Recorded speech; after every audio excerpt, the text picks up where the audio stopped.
गम पंचायत रे मनरेगा दुर्नीति सरपंच ग्राम सेवक और जीआरएस मिसी करुछंती लूट बिना सूचना फलक होइछि कार्य कोटी रु ऊर्ध्व टंका होइछि चलू।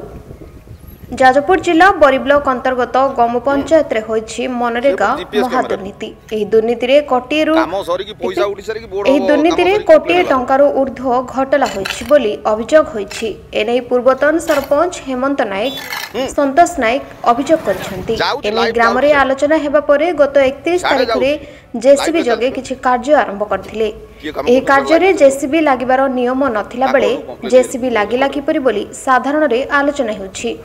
एने गत 6 तारिख दिन एक 4 जणिया टीम आसी पंचायत कार्यालय रे पहुंची सबु कामर फाइल खोजिथिले। सूचना अनुसार 22टी प्रकल्प खोला जाइथिबा बेले 15टी फाइल जबत होइथिला आ 7टी फाइल गायब रहिछि। ए 7टी फाइल गायब करिछि किए ताहा तदंत सपक्ष अभियोग होइछि।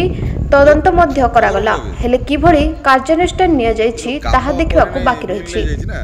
Bureau report news Odisha TV. प्रति तारीख रे मुझे फिर फोटो करी रखुची को डेट रे काम होने जेसीबी रे गोटे दिन आनी खोली थला से जेसीबी फोटो ही मु रखिछी। को जमीटा केमिति कोन खोलुची